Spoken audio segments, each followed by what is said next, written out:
this session, we're going to look at how finances, patient finances, the way the patient looks at the money side of the transaction in your practice. And I guess for all practical purposes, that's going to start with case acceptance. Yeah, not much happens till they say yes. Not much happens until the patient says yes. So how do you get to that point? Well, I mean, we spend a lot of money and time on marketing. I mean, everybody says, I need new patients, I need new patients. But it's like what you do with the patients when they get there. Right. And so part of staging this side of your practice, I mean, it doesn't matter how someone paints a picture of your practice. If you can't deliver, you're in trouble. And part of delivering is everything that happens in that office. Right. And it falls upon the responsibility of each of your staff to pull away. It's not just you pushing that rock up a hill. It's the phone call, person on the phone. It's the hygienist handling, or the assistant that's working with an emergency patient. It's the lady who does financial arrangements and things like that. And so most of what we're going to talk about today will be the finances of the practice kind of thing, but maybe time-wise, we might spend a little bit more on that case acceptance than we do on some of the others, because if they don't say yes, we're in a big problem. And the trouble with case acceptance is that the average percentage of case acceptance in the United States is about 60%. Now, that's for fillings. When it comes to Crown and Bridge and higher end dentistry that do, it falls down less than 30%. Case acceptance. And so if you could actually take a piece of paper and write this down, and you wrote down what you did last year, and you could get 5% more of the patients to say yes, it's hundreds and hundreds of thousands of dollars difference in your pocket at the end of the year. Same thing with new patients. You spend the money on the track, they call, you actually show up. Right. So they've showed up. We're going to talk about case acceptance for just a few minutes. Case acceptance begins, like so many of the systems that I think we've artificially broken out for people to look at, it really starts with your first contact. Yes. Okay, you're staging everything again, and we have a product that we're shooting for here, and that's to get patients to show up and pay for the treatment, refer everybody they know. So again, they're showing up. I guess you actually marketed or got someone to refer them to you, and if they paid for the treatment, at least your case acceptance probably worked and they paid for it. And then if they refer everybody, that's the ultimate. Okay, and so case acceptance is part of that strategy too. So the biggest mistake I see doctors make in case acceptance is thinking that it is a specific moment in time when they present the treatment. Okay, so we've, I don't know how you process people through the practice, but I depend heavily on my staff to triage them well. Okay? I mean, you go into a medical doctor's office, and who takes your temperature, your blood pressure, who asks you medical questions, who sits and listens to your symptoms and complaints, who then does some other small didactic tests and stuff like that. And then the doctor comes in and she repeats that in front of you, because you've heard it before, to the doctor, and he goes, and comes with a diagnosis. Let's give them a prescription for penicillin, whatever it is. Okay, so that STD will never come back. Okay, so whatever. Okay, so they depend heavily on delegating. Yes. In case acceptance in my office, again, I depend heavily on how that when they first walk in the door, that my front desk person stands and greets them by name. That every stage, and I think, and correct me if I'm wrong, Max, I think just about every practice management software has a routing slip. Probably. Yeah. Probably. And all a routing slip is a glorified, because we used them back when they didn't have computers. Okay, they had routing slips. Okay, but it follows, it's a window on your computer, or it's a piece of paper that follows them through every contact in your office. And the interesting thing is, if your case acceptance is poor, or your direct referrals are poor, you can start doing a routing slip and follow the patient as they go around, and you'll find that they fall off at the same place. Was it after the doctor worked on them? Was it after that hygienist worked on them? Was it after you did the case presentation or the financial arrangements, whatever it is that we're going to talk about today. So case acceptance begins way before maybe even the doctor ever sees them. Okay, so for me, I'm going to have a hygienist or an assistant who triages them. They're going to find out what the patient wants, their dental IQ, and kind of what they can afford, kind of their dental budget. They're going to explain the treatment. I mean, my standard is that when I walk in the room, if there's a whole bunch of questions, someone didn't do their job before I got there, okay? Now, this is weird. I mean, if you didn't hear that, it's like if I'm going to go in and check this person, first time I've met them, and they've gone through hygiene, and they've been in there 90 minutes, and then the hygienist goes, "Oh, Dr. I'm so glad you came in," and she's telling me about the patient, and then we get through, and I'm agreeing, yes, absolutely, she's going to need a crown there, and, you know, if that patient has a lot of questions, my staff person didn't spend the time to do it because... Drop the ball. Well, think about it. Drop the ball. When we talk about case acceptance, how many of your staff, if they were watching this, would go, and I suggest you let your staff watch this. Okay, if they're watching this, and you go, you're the doctor, and you go, Mrs. Jones, you need this, this, this, this, and this. Do you have any questions? And she goes, well, no. And so you excuse yourself and then walk out. What is the first thing that patient's going to do? Turns to the assistant and says, what is that? Yeah, or what about this? Or what? Okay, if they do that, everything was done incorrectly. Yeah. So we're going to just briefly kind of tell you how this goes. Maybe before that, we ought to just take a second and talk about how different people define the term case acceptance differently. Yeah. You know, I mean, I know I've heard you say many, many times that it often took 3, 4, 5 years for your patients to work their way through the entire treatment plan. Right. Okay? Yep.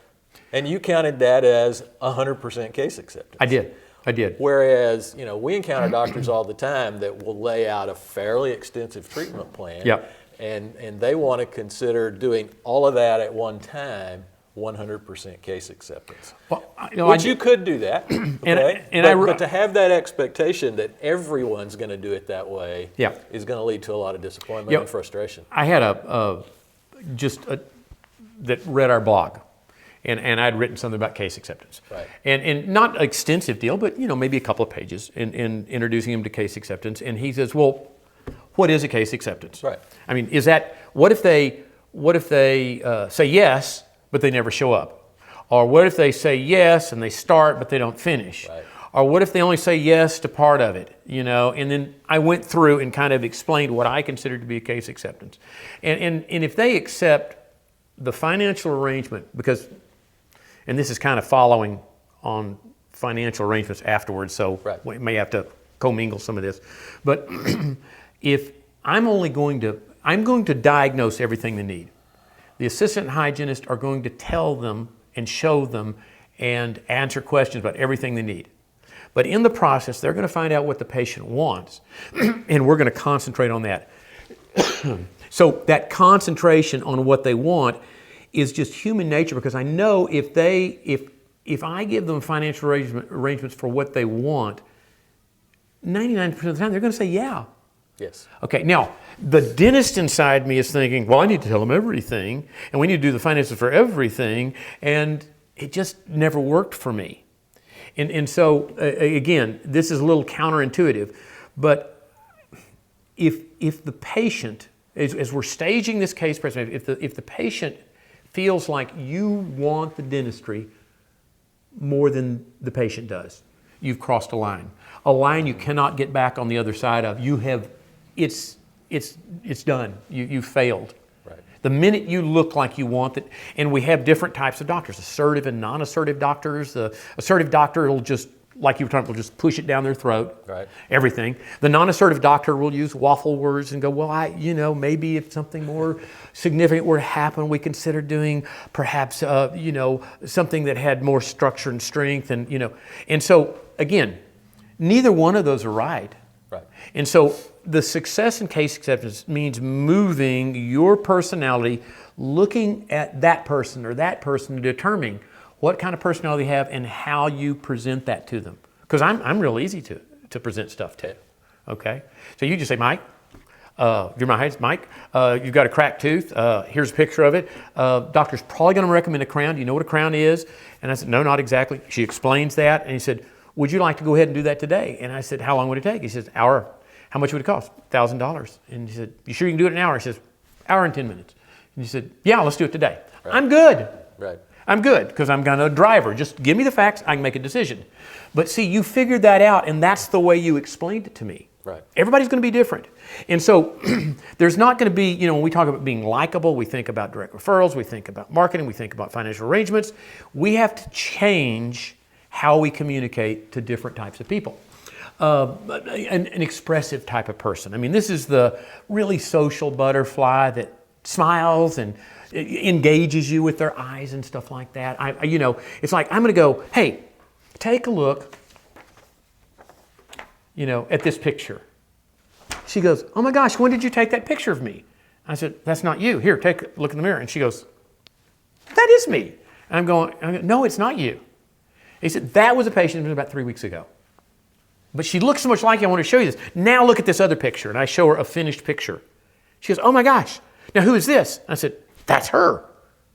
These two are the same patients? Yeah. And she's going, oh my goodness. She lays down the ugly picture, picks up the mirror and looks at her teeth one more time and goes, is this really expensive? I went, yeah, it's about the cost of a small car. And she goes, yeah, I knew I couldn't afford it. And she finally gets around just saying, is there any way you could figure out what this would cost? Because I know I can't afford it, but And then we had Raytheon, TI, and Nortel, 20 minutes from my office, 15 minutes from my office. Engineers. I always carried in my uniform a zip drive that had nothing but dental materials books in it.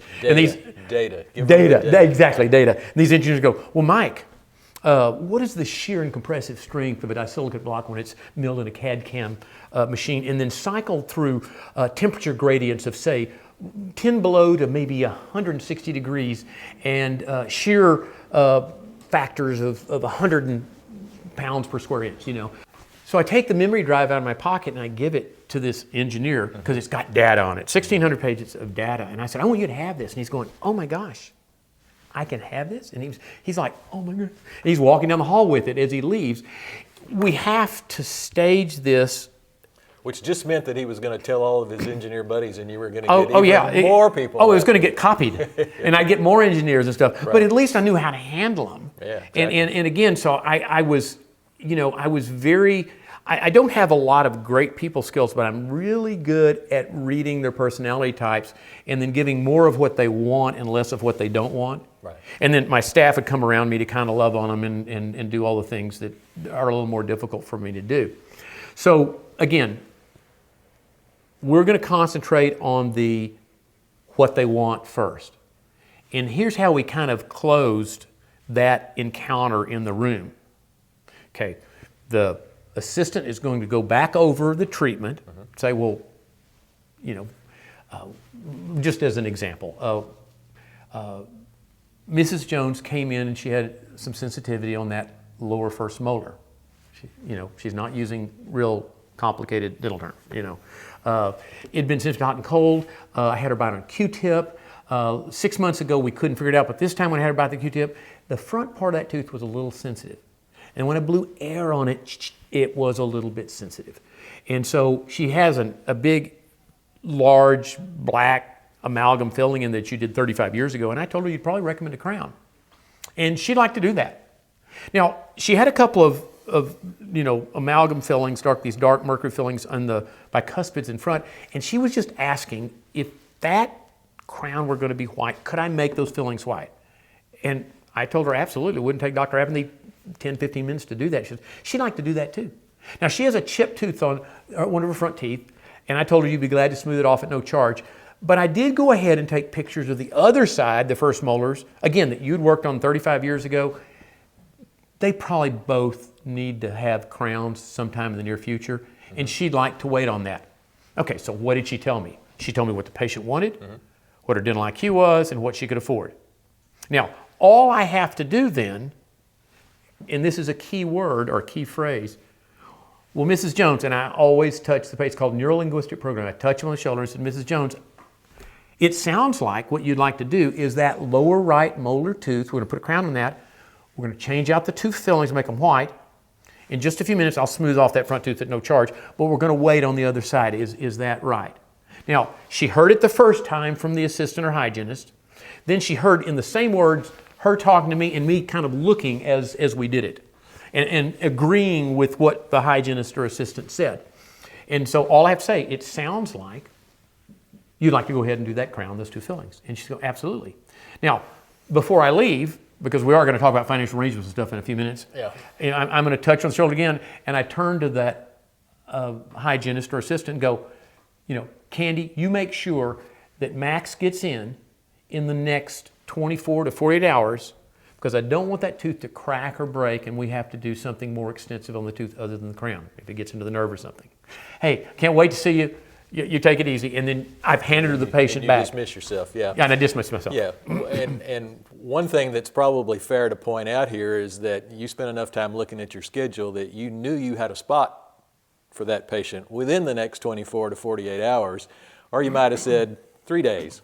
Yeah, I know I didn't have any patients at all the next day. Yeah. So, but that is important. It's tying urgency to it. It's tying urgency to it. Yes. What's interesting is even in a real busy practice, I think if I were to tell the people what I produced a day, they go, well, that's really pretty good.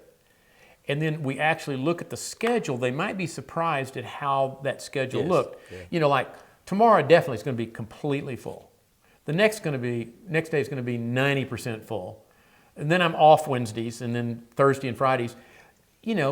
Friday afternoon will be pretty full because that's a pretty attractive day, but there's going to be some holes. Right.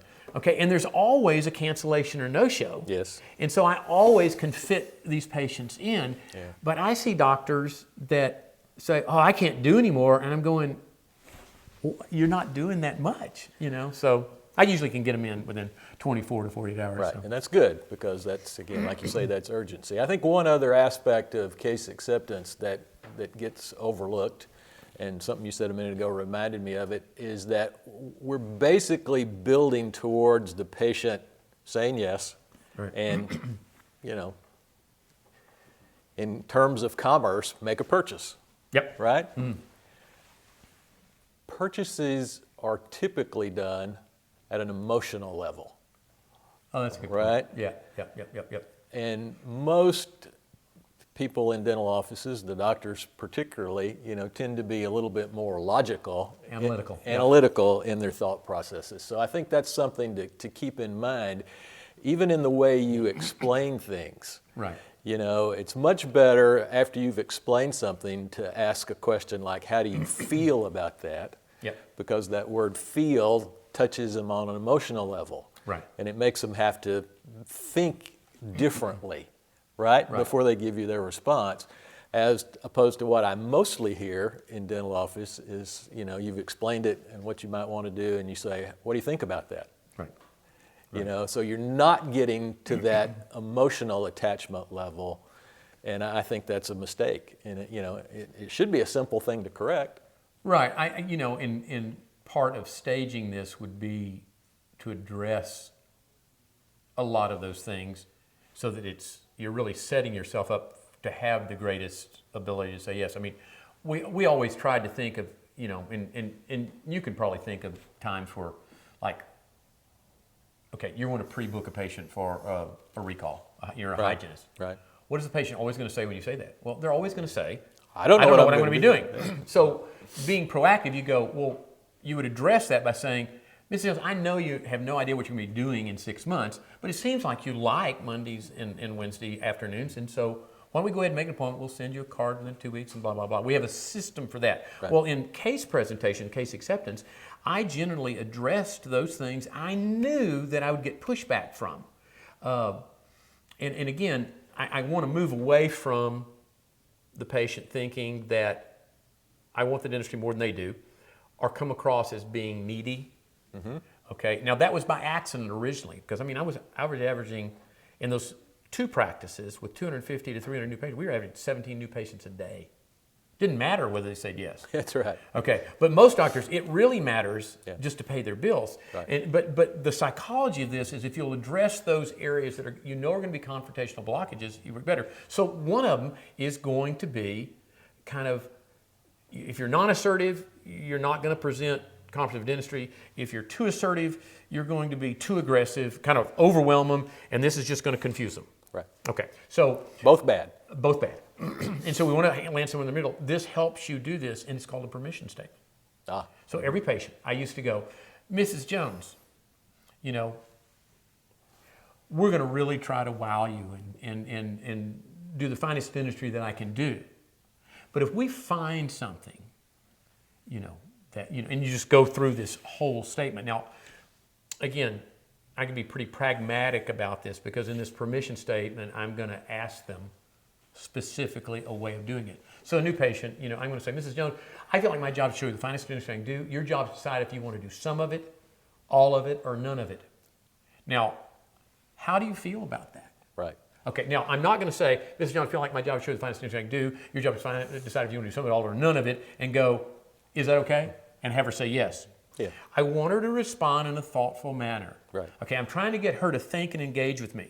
And in fact, most of the time, they'll have to say something like, excuse me, what what'd you say? Yeah, what was that? exactly. Because they're not expecting that because they've never heard that before. Well, they also never heard that that it's okay. It's okay. That you can do some of it, all of it, or none of it. Yeah. I'm really saying I want to be your dentist for the rest of your life. You have control. Right. Okay, now it's a false assumption because the person asking the questions controls the conversation. And then I want to make sure she actually heard what I said. Yeah. You can do some of it, all or none of it. How do you feel about that? And she's going to go, well, that's fine. Yeah, that's great. Yeah. Now, for a non-assertive doctor, that patient just said, I want you to tell me everything that's wrong. Okay, so it makes them look more competent. Right. For the overly assertive doctor, it's going to make them seem more caring and compassionate. They're really the north end of a southbound horse, but they don't see themselves that way. The second thing is, the second block is going to be insurance.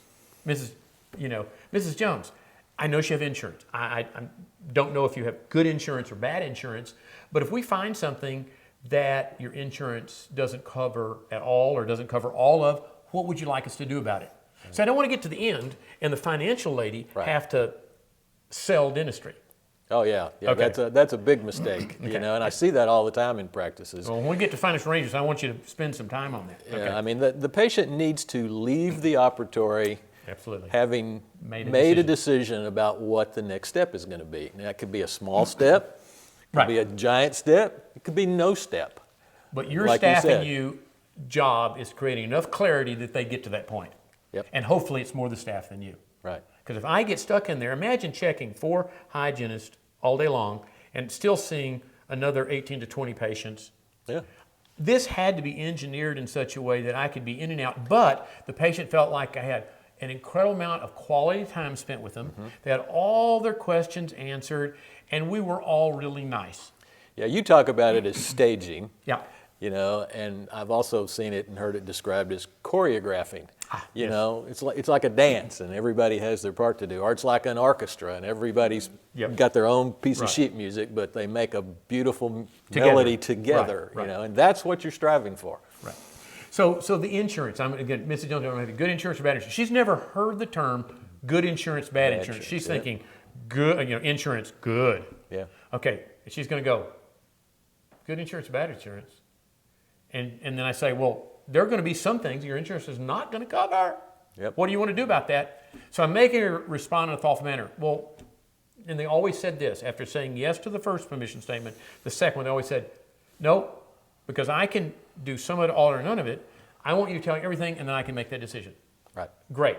Then we do basically the data gathering. Right. The cleaning, if it's a new patient going through hygiene. Right. And then it's basically, I come in and it shouldn't take me 2 or 3 minutes to do the case presentation. Okay, now, we're going to, let's say they said yes. And It's now like the going, ball's on the tee and all you have to come in and do is just knock it down the fairway. Yeah, I'm whoever the greatest golfer is today, and my caddy tees up the ball, hands me the club I'm supposed to use The for right this club, hole, yeah, yeah. and tells me the wind's moving from left to right at 5 miles per hour. The cup's sitting 3 feet from the leading edge on the left side. The green breaks to the left, hit a full face club 8 feet off the cup, and it'll go right in. And I do exactly what they say. I do not mess this up. I have before with my staff. Messed it up, yeah. Okay, but I don't anymore. Yeah. Okay, now, we tie urgency to it. I give them back to my assistant or hygienist. They're going to take them and do the financial arrangements and scheduling. Right. Okay, so let's talk about financial arrangements. Well, two other points there are related points, is that if the patient seems like they're willing to go ahead and do it today, assuming they can pay for it and that you have time in the schedule without fouling up other people's appointments. Okay, you're and gonna say do it that today. second one another time. Say that second one another time? Yeah, about not screwing up the schedule. Yeah, not screwing up the schedule. No one has to wait. No one has to wait. Yeah, I mean, it's just not fair to have, let's say, an emergency patient in that needs something, and You get all excited because it's a big you case. can get them out of pain with this instrument, Yeah, right? yeah. You can write them a script, and you can make them not hurt for days. Yeah. But you have to make that decision, and I know you depended on your staff to make that decision. They would look at the schedule, and they wouldn't even bring up the possibility of doing it today if they could tell that there was no place to do it today. However, because I shared the profits of the practice with them, they wanted to, yeah. They saw the practice as owners. Right. And they understand the realities of business and consumerism. Right. And that somewhere in the middle, we could pretty well have 95% of the people like us without upsetting them. And they were very good. I didn't have to ask them. If they go, number 2, number 19. Room number 2, go number 19. I don't have to ask, what are we doing? Do we have time to do it? Have you done financial arrangements?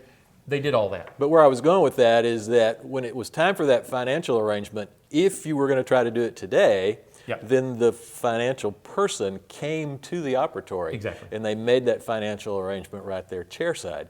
Yeah. If you knew you had no opportunity to do it today, then the assistant or the hygienist would escort the patient up to meet the financial person, and they would sit down together and talk about it. It's going to cost this much. Your insurance is probably going to take about this much. That's going to leave your balance of whatever the balance is, and that part of it, which of course is also part of case acceptance. But it increased the go-ahead factor if they never leave the clinical arena. Yes. I mean, if they go, well, yeah, I'd kind of like to do it today. Yeah. And you keep them in the clinical arena rather than moving up there. They're closer to getting out the door. That's right. It did work better. Yeah. Once they start walking, they want to keep walking. Exactly. Yeah. Okay, so financial arrangements, we're staging everything. And the key point here, and you've already said it, I think we both said it, but that patient should never go to financial arrangements unless they've already made a decision in the clinical area. Right. It is not the job of what are the names that financial arrangement people go by? Usually coordinator, financial coordinator. Patient coordinator or whatever like that. Yeah. It's not their job to answer questions or sell dentistry. Right. Certainly, it's nice if they could answer a question, but we didn't do our job well. Just like if I walked in and had to answer a bunch of questions, that person didn't do their job before I got there. If the financial person has to answer a question, then that assistant or hygienist didn't do her job or I didn't do my job well. Yeah, and even in that handoff routine where the hygienist or the assistant is handing off that person, whether it's in the operatory or up at the front desk, it's helpful if that person says, here's Mrs. Jones, great appointment today. She's going to come back just as soon as we can work her in to do a crown on that tooth on the upper right. So the patient hears it again. It's confirmation that the decision has already been made, and that makes the job of that person that has to then sit down and give the patient the bad news, that their insurance is probably not going to pay for all of it, and that their portion is going to be X number of dollars, and help that patient figure out a way to work their portion of it into their budget. That's a key thing. Like you already said, and I've read as recently as 6 months ago, current studies of the average American not having this $400 or $500 for an immediate out-of-pocket expense.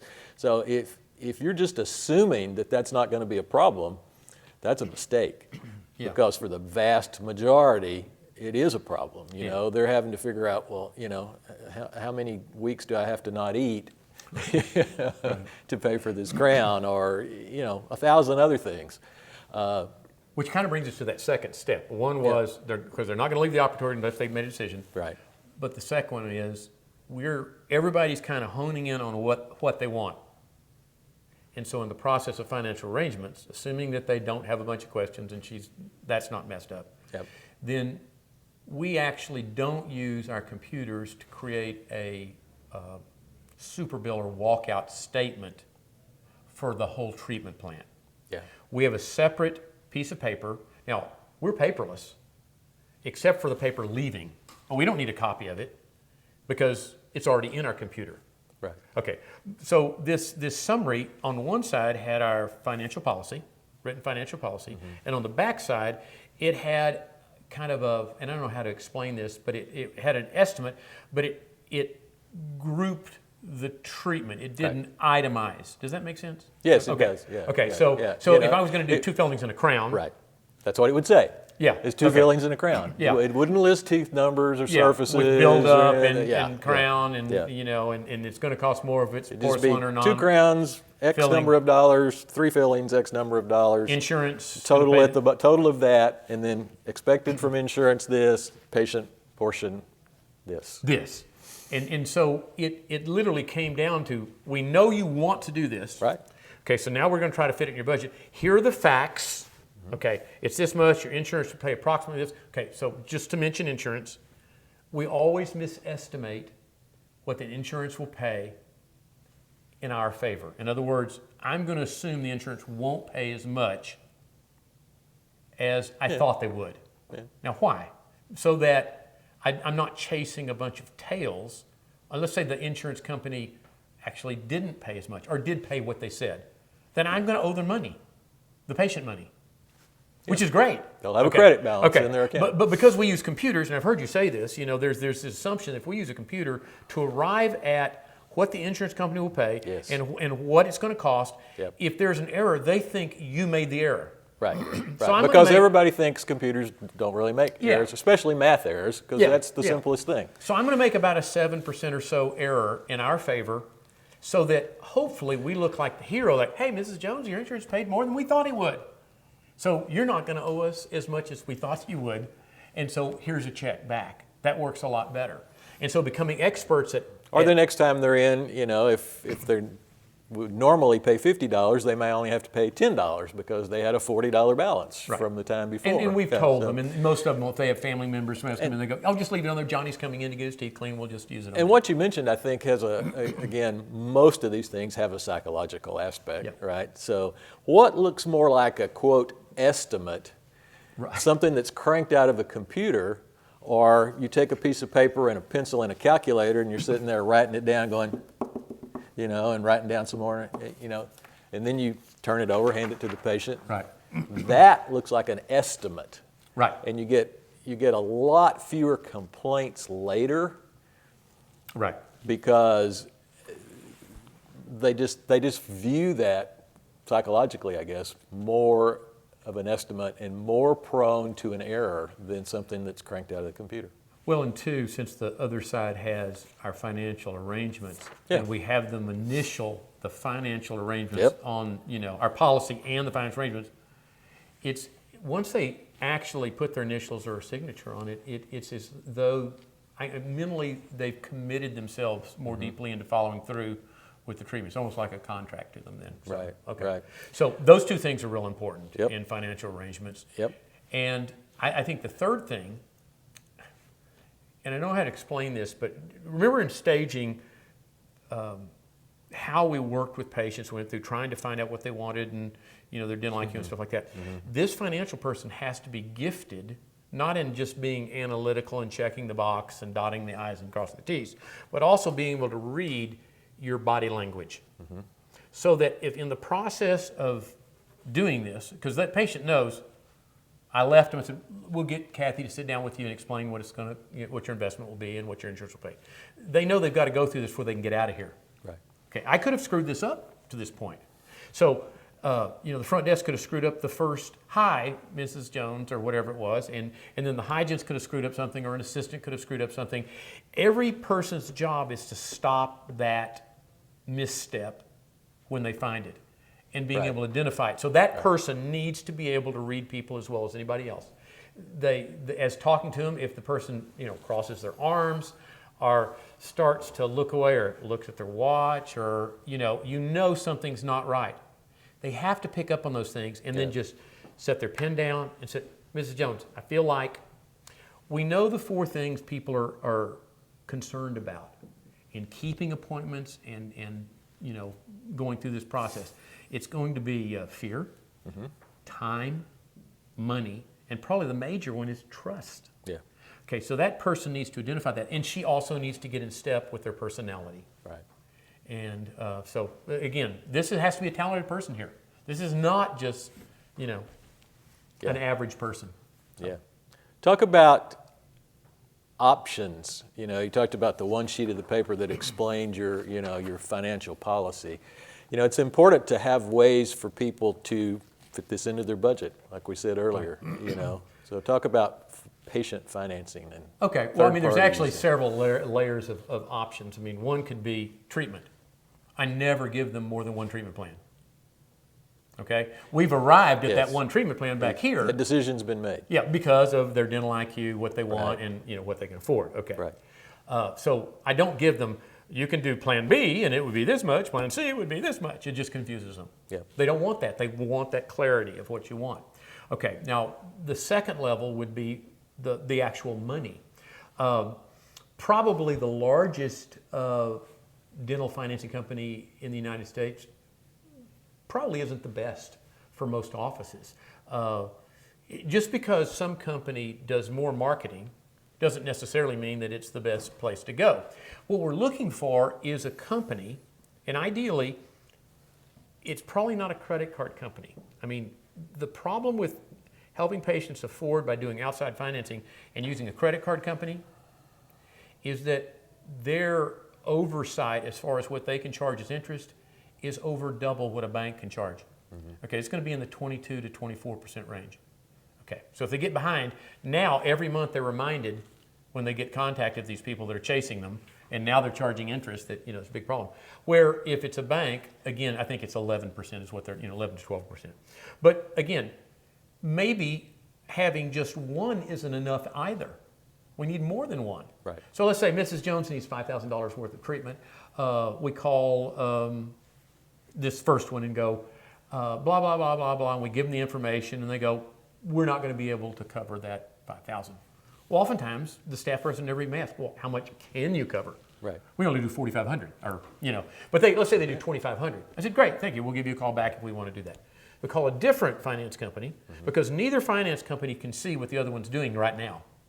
Okay. Real time. Real time. They're looking at the credit rating of the patient currently, not what they're borrowing. Right. And maybe the other group could do $2,500, so we just use 2 of them. Right. We've got to become experts at not only identifying what their budget is and not stressing it, because again, if we're such good salespeople that we talk them into doing this, and then they find out that they really can't fit it in their budget, there's going to leave a bad taste in their mouth over the long haul. It's a huge deal. I think in dentistry, far and away, I think orthodontists do a better job of that than general dentists do, because they tend not to ever tell the patient, this is going to be $6,500, right, or whatever. It's going to be $99 a month. How much? Yeah. How much down? How much a month? How much down? How much a month? And we'll fit the monthly into your budget. Right. And then we offer interest-free financing for a certain period of time, for the first 12 months or something like that. Yep. That looks real attractive. Yeah, it does. And another thing that most people fail to do is to offer a discount for prepayment. And be sure you understand the term prepayment. That means the patient is making an appointment today for a date in the future, and they're paying for that appointment today, right, when they make the appointment. And so you've got cash in hand. What do you think the odds are if I've already paid for the appointment If you're 4 gonna show days up. from Yeah. now, am I more likely to show up Yeah. if it's already paid for? Yes. Well, and the important third, one of the things here is, a lot of people will try to benchmark what other good practices do. We need to look what other great consumer-driven businesses do. Yeah. And look at furniture stores and like, no interest for a year, or look at what they're doing. We don't have to present it exactly that way, Right. but they've gotten some form of success in doing this and helping more people afford whatever product or service they're selling. And that's what we're trying to do here, is to anticipate where the pushback's going to be. Yep. All right, so you've gotten through case acceptance, you've got the patient back to the front, you've made the financial arrangement, everything's working smoothly. Then somebody still has to collect the money. Yep. It's much easier to collect it up front than it is later. Right. Okay. Right. Nobody wants to make cold calls or chase people for money. Right. So collections and accounts receivable. So you want to talk kind of just in general terms about that. Real quick to do collections, it should take one sentence. There shouldn't be a collection problem. Right. Okay. I mean, if you've done everything right, and we're using outside financing, it's a non-recourse outside financial institution, there really shouldn't be any. If you made an error in your favor on the insurance, you treatment plan properly. In other words, I generally would be aggressive about my treatment plan. Like if it's a crown with a base and a buildup, I'm going to tell the patient it might need a root canal, and we're gonna factor that in. If it doesn't, I'm a hero. Right. If it does, I already told them. Okay. Right. So all of that's taken care of. We've kind of dodged that. There really shouldn't be collection problems. So why do some offices have collection problems? So let me identify what a collection problem would be. Okay. Probably 80% or more of your accounts receivable should be current. Yes. Okay. Yes. About 80%. Yes. Now, generally, it's broken down into current, 30, 60, 90, and over. Right. Okay. On your software. So what would you think would be reasonable percentages in each one of those topics? Well, you already gave the first one. 80% should be in the current. Yeah. And nothing past. And then a little bit probably in the 30 to 60. Right. Probably more in the 30. More in the 30, and then less in the almost nothing in 60, 60. and almost nothing in the 90. Because once it gets to 90, the effort to get it almost costs you more than what you're going to realize if you do retrieve it. You just Right. should never let it get to that point. Right. Less than 5%. I had probably said 0. I mean, Well, if you're yeah, really aggressive ideally about it, 0. but less than 5%. But again, let's say you did this, because this is easy to figure. You do $1 million a year. 1% of Yes. your practice is $10,000. Yeah. Okay. So if you collect 99% rather You left than $10,000. You 100%, left $10,000 on the table. you gave away $10,000. And the ripple effect of that $10 or $20 or $30,000 is that if it had been in your pocket, then your overhead would be less. You would take more home. Maybe you could afford to do a bonus or profit sharing with your staff and stuff. And so having the staff have this ownership mentality, you be a strong leader, makes a huge difference in what these protocols and systems look like. Yeah, but the system for that is don't wait with the insurance, right? Right. I mean, the way I've explained it many times in the past is that every day you've got some insurance claims that have their 30-day birthday, okay? If a claim hasn't been paid within 30 days, you need to be able to identify that and call on it that day. And if you do that systematically, Right. you do that every day, most offices are probably not going to have more than 6, 7, 8 to follow up on. Right, after 30 days. After right. 30 Yeah, days, if today was the first day of the month and by the first day of the following month the claim's not paid, the claim that was filed on Right. the first back here is not paid by the first of the next month, then that day they need to call and check on it, make notes, et cetera, et cetera, et cetera. And your computer can track that. So. The computer tracks that, yeah. So you're really working hard to get that money in that 30 to 60 day period. That's why the amount from 60 to 90 and from 90 on should be virtually nothing. Right. Because you've got to focus on it early on and do it that's the thing, is finding the discipline to do it every day and making it a priority. Making up, right? It's not, you don't find the time to make these calls because they're agonizing, because you get put on hold and you get the runaround and you get, on and on and on. But I guarantee you, I've seen this time after time after time, I think the companies have a way to know who's going to call and who's not going to call. And if you think about this, the big insurance companies don't want to pay somebody to be on the phone all the time. Right. They just don't. So to avoid having to pay somebody to be on the phone with somebody from your office, they just start paying your claims within 30 days. Because they know they're going to have to pay it anyway. Right? I mean, unless you've messed up. I'm the squeaky wheel. They're going to have to pay it anyway. So, just can't stress that enough. Now, your example of following that, I had a doctor call just last week, and he'd read an article I had written 15, 20 years ago on accounts receivable. He went and got a 1 to 31 file. It started filing them. And started, all it is just an accordion file that has 30 or 31 slots in it. And what they do is they would take the insurance EOB and slip it in there. And they do it every day. And then so next month when they get the first, they would pull these out. And those did not go back in there without taking care of it. And I said, well, your computer can do that, don't you? He goes, yeah, but my staff works better with this. I mean, sometimes analog's not a bad thing. One other thing too, a lot of times I've seen offices that have way over 90, big over 90, like 20 or 30%. A lot of general practitioners are doing ortho. And I have checked with SoftDent and Dentrix and EagleSoft. They all have a reoccurring charge accounts. So that you can take, let's say it's $5,000 for ortho. They make a down payment, but their payments are like $169 a month.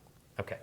So the computer remembers, if you put them in this recurrent payment deal, that they owe you $5,000 or $4,000, whatever it is, but it's only $169 is owed currently, and then if it goes to 30 or 60, you're on top of it. It doesn't sit over here and you're wondering, did I make an error or not? So that's a good thing to look at and make sure that your software will do that. Yeah, all that report is for you as the doctor and for the staff as well. I mean, anybody can look at this. It's a measuring stick. I mean, it tells you how you're doing in black and white.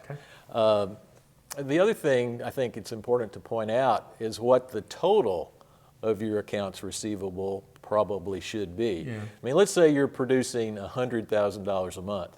I've seen and heard some people say that it's acceptable to be carrying twice that amount. Well, that was in 1980. I get that, but some people they hear it once and they remember it forever. And that's a number that's stuck out there. But really, if you've got a good system in place for this and you're keeping track of this 30, 60, 90 and things like that, I mean, I know in your practice it was about 2 weeks.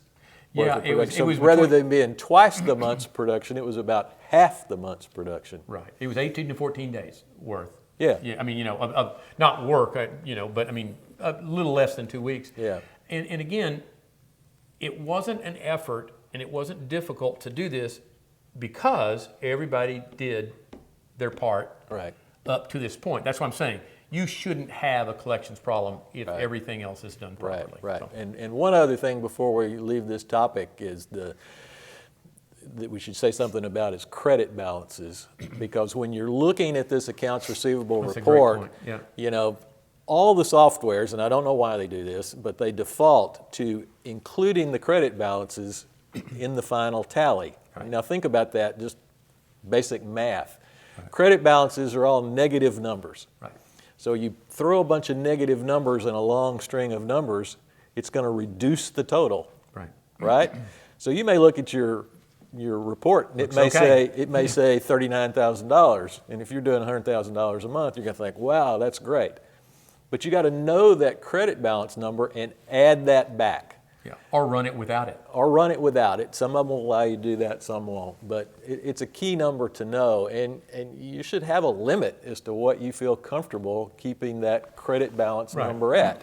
I've seen practices that let that get way, way, way out of control. They never do what you said. They never give the patient a check, or they never give the patient a discount on their next or credit it back to them on their next visit. Right. It just stays in there forever. And I say, what if you pulled up to your practice some morning and saw the line of these 1,800 people that you owe money to, technically. Right. They're just lined up with their hand out. Right. That's not going to be a good day. And another piece of it that nobody ever thinks about is when you get ready to sell the practice. Exactly. The credit balance is a liability. That's a liability. That's money that you owe. So let's say it's $100,000. Well, the price that you're going to get for the practice just went down by $100,000. Exactly.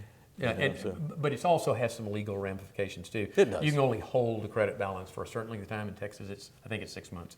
But there is a penalty, a daily penalty for holding that longer than a certain period of time. Yeah. It's not a big deal till it's a big deal. So the big deal occurs if you have too many credit balances and you think your accounts receivable is good because it's giving you the net, and you take those away and you're going, oh my gosh, it's double what I thought it was. Mm-hmm. And you never identified a problem that you could have worked on, or if you're going to sell the practice.